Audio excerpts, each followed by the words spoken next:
¿Te perdiste el horario de tu programa favorito?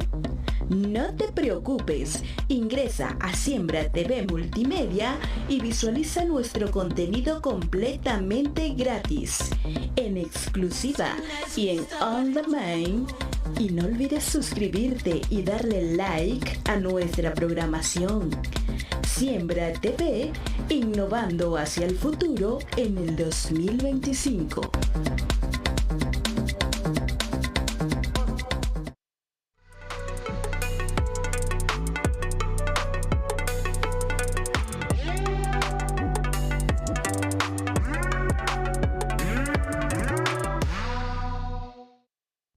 Siembra Televisión, compañía anónima, no se hace responsable por los comentarios y opiniones emitidas en el siguiente espacio, los cuales son de absoluta y única responsabilidad del moderador, productor o público participante de dicho espacio.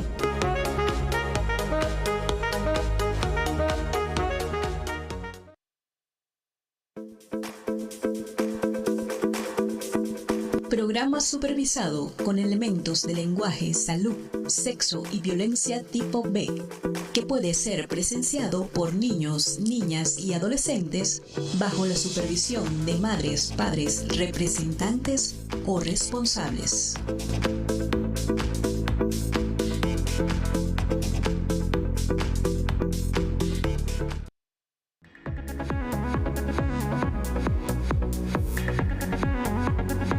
Siga con El Tubazo Digital TV. Siembra TV, más cerca de ti.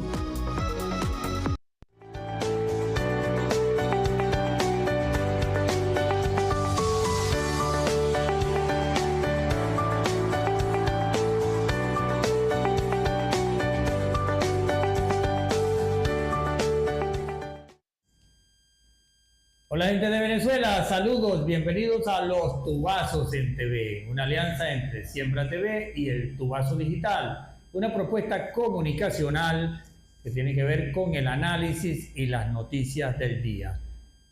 En esta ocasión, hoy vamos a conversar el tema económico y político con un invitado que hemos tenido en varias ocasiones. Por supuesto, siempre lo buscamos para analizar el panorama político. Y hablando de analizar, antes de entrar en conversación con nuestro invitado, vamos a revisar dos notas importantes que tenemos, que son la noticia del momento o lo que predomina en la conversa del ciudadano común.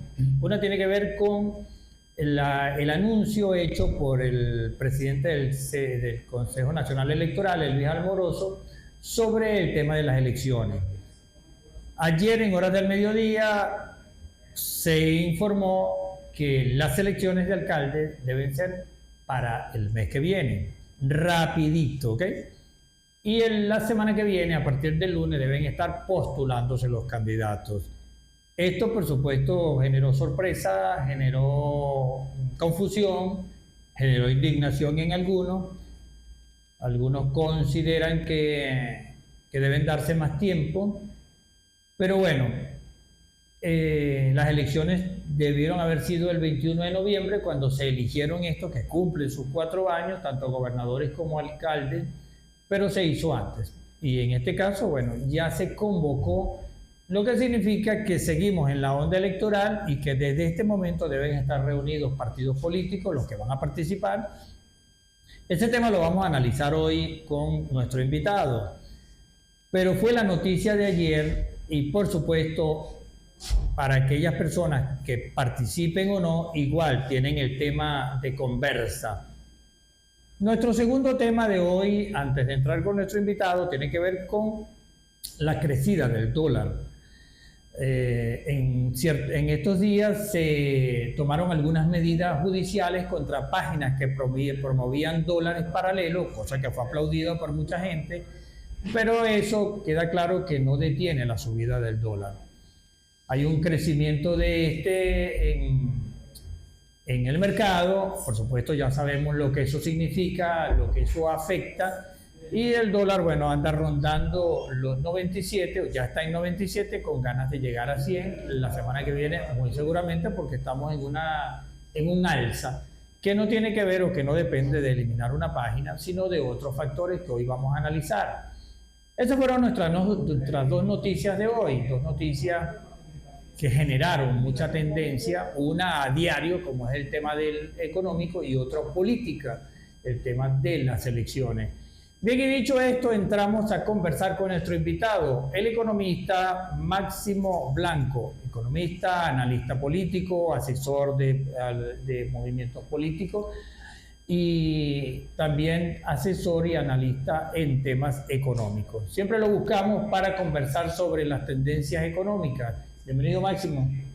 Bueno, muchas gracias por la invitación y estamos a tus órdenes, a ver por dónde arrancamos, si es por el tema político o por el tema económico, ¿no? Que ambos están relacionados. Así es, en este país la economía está muy ligada a lo político, cosa que a veces es malo, a veces es bueno. Bien, indudablemente vamos a entrar con el tema político. Ayer hubo un llamado a elecciones, pero antes de eso hubo unas elecciones.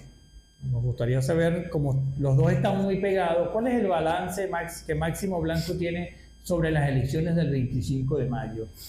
Bueno, las elecciones del 25 de mayo ocurrieron tal y como nos los había revelado una encuesta que hicimos fundamentalmente en el municipio Rocio, que es un municipio que tiene una tradición, digamos, opositora, pero que si tú le des cuentas un poco las cifras, te da un aproximado de lo que va a ocurrir a nivel del Estado. Yo escribí un artículo y le dije a los amigos que sabía lo que iba a pasar, y a algunos le dije, ¿no? Les expresé, bueno, mira, la oposición no va a obtener ninguna representación en la Asamblea Nacional por Guárico, ni va a obtener ninguna representación en el Consejo Legislativo. Eso daban los números. Pero a pesar de eso, yo expresé pues, que si nadie votaba en Venezuela, yo iría a votar, porque creo que esa es la ruta que permite acumular la fuerza para que ocurra un cambio en paz y digamos, en Venezuela. Entonces, pero bueno, así ocurrieron los hechos, y yo creo que tanto el gobierno como la oposición, algún sector de la oposición, algunos sectores continúan no aceptando, no haciendo un análisis real. Se están mintiendo. Uno, el gobierno habla de que participó en las elecciones en más del 40%, 42, 43% y habla de un elector activo. Bueno, ¿cómo calcula el elector activo? Es una metodología que no está explicada. Entonces, la verdad verdadera es que en este proceso electoral votó el 27,99%. Es decir, redondeándolo, votó el 28%. Y es una votación importante en un proceso como este, que no es, digamos, presidencial. Bueno, y por otro lado, algunos sectores hablan de que la abstención fue del 85%. Bueno, mira, si no quiere hacer política real, no puede meterse ese embuste. Porque en un proceso como este, el 30% truena, llueva o relampaguea, no va a votar. Siempre ocurre que cuando una elección no es presidencial, se abstiene el 30%. Entonces tienes que quitarle el 30%. Fíjate, ahora, eso es bien interesante, porque entonces estamos entre dos actores que no son nada serios. Hay un actor que me está diciendo que no votó casi nadie. La negación, todo el tiempo la negación, por el hecho de que ellos promovieron la abstención. Pero hay otro sector que me está diciendo entonces que votó más gente de la que votó, que estaba aumentando la cifra. Aumentando el porcentaje de lo que es el registro electoral permanente, que tiene unos 21.500.000 electores, ¿no? Entonces, pero además de ese 30% que te señalo, que es una abstención histórica, siempre ocurre. Bueno, no iba a votar el 25% de la diáspora. Hay que están inscritos en el registro electoral, pero que están en el exterior y no iban a votar en este proceso electoral. Es decir, no iba a votar, digo nuevamente, truene o llueva o relampaguea, el 55% de los electores. De tal manera que efectivamente lo que es una abstención militante, por muchísimas razones, porque atendieron el llamado de la abstención, bueno, o porque estaban desmotivados, por algunas otras razones, es el 30%, ¿no? El restante. Eso es lo que efectivamente terminó, pues, absteniéndose por la vía de ese llamado. Entonces, bueno, si tú quieres hacer política sobre hechos reales, no debes partir mintiéndote, ¿no? Y bueno, ese es el cuadro que quedó, y yo creo que ese cuadro no va a modificarse. Algunos sectores también te hablan de que el gobierno hizo trampa. Bueno, hizo ventajismo, ¿no? Porque hizo unas elecciones con poco tiempo de campaña, muy atropellada, como las va a hacer ahora. Ahora tenemos... Eso que acaba de dictar, de determinar el Consejo Nacional Electoral, es un ventajismo. No da tiempo ni siquiera para que analicemos y se discuta los resultados electorales. No da tiempo para que la gente pues, haga las reflexiones necesarias. Fíjate, y ocurran los cambios. Ese es el escenario que vamos a analizar ahorita, pero para cerrar este tema, ahora se está hablando de un mapa rojito de 4 gobernaciones que tenía la oposición, solamente le quedó una, la de Cojedes con Alberto Galindo. ¿Quiénes son los responsables de que eso haya pasado? Bueno, la oposición. Si la oposición desde ese tiempo, desde el 2015, apreció por los resultados que es mayoría, o sea, no hay razones para ir a procesos electorales divididos, no hay razones para ir a procesos electorales llamando abstención. O sea, mira, si tú dices que ganaste un proceso electoral, bueno, tienes que volverlo a repetir, ¿no? Acosar al adversario en la ruta electoral para que se produzca el cambio por la vía pacífica, porque lo otro, la abstención, por lo general, está llamando a que no vote para que ocurra una salida violenta. Estás apostando y cuando al mismo tiempo estás solicitando que se establezcan las sanciones, bueno, estás apostando a una salida violenta que yo no la quiero para el país. Yo creo que es posible y todos los cambios frente a gobiernos más o menos estatistas se han dado por la vía del diálogo y por la vía electoral, por la vía pacífica y no por la vía violenta. Todos los estudios que se han hecho últimamente son, digamos, transiciones negociadas, las que se han dado para que ocurran los cambios políticos. Hay un escenario ahora que no da tiempo de pensar, es el bombardeo constante, es el cambio, es la renovación de la noticia, que tiene que ver ahora con el llamado a elecciones para el 27 de julio. Cuando no nos había pasado la borrachera, cuando no nos habíamos despertado, cuando ni siquiera se ha juramentado el gobernador electo, ya se llama a una nueva elección. ¿Cómo interpreta Máximo Blanco eso? Bueno, yo sobre este tema no he escrito, pero te lo voy a decir porque uno siempre tiene que estar viendo el futuro, qué es lo que ocurre y para dónde va. Lo que está ocurriendo es que el gobierno, digamos, trabajó para recuperar un electorado que le había puesto cacho en las elecciones presidenciales del 28 de julio del año pasado y logró incrementar esa votación, ¿no?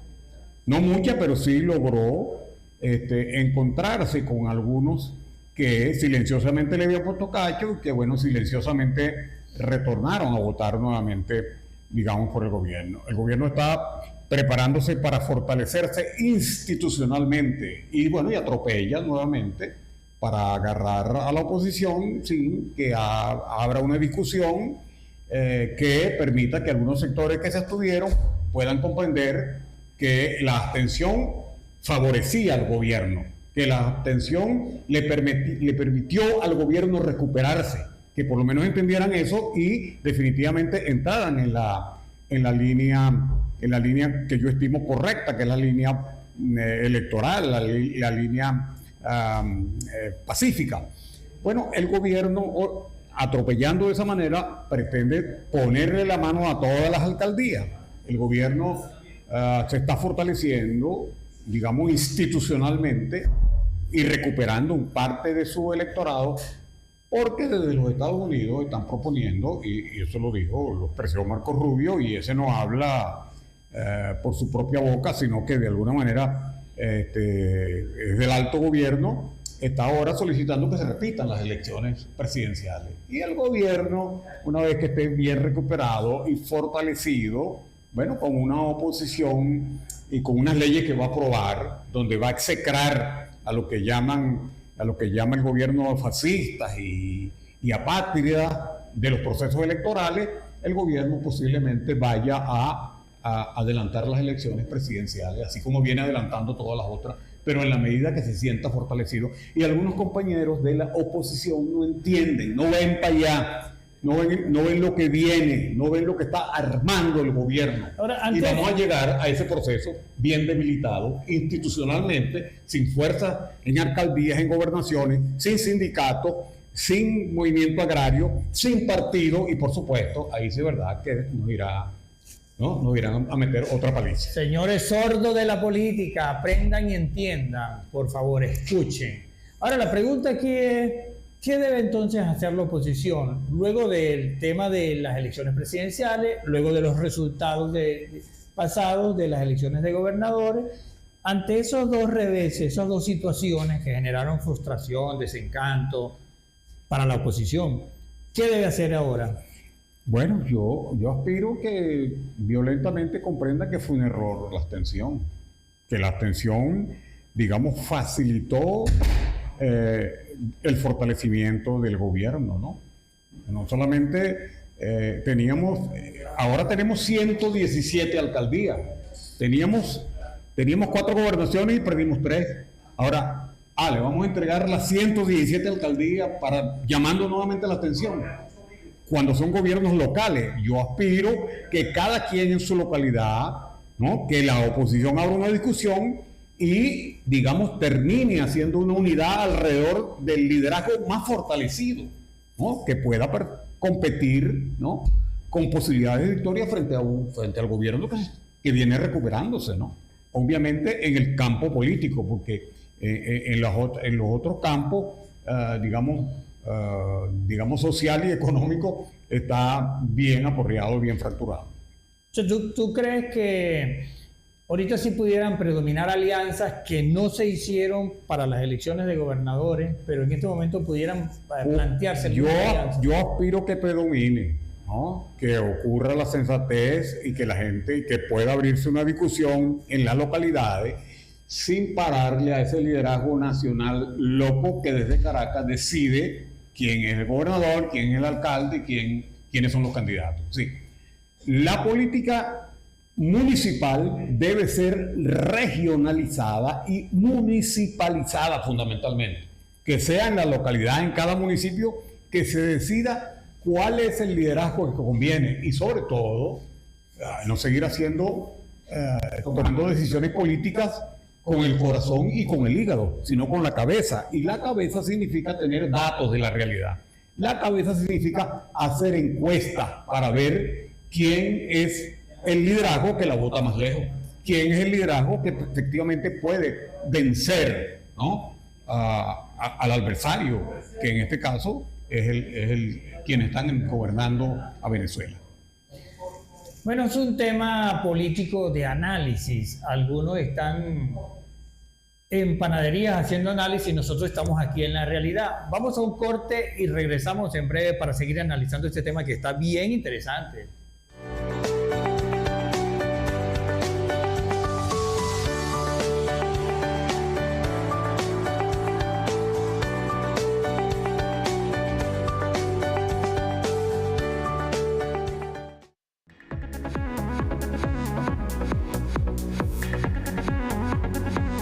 Ya regresa el Tubazo Digital TV.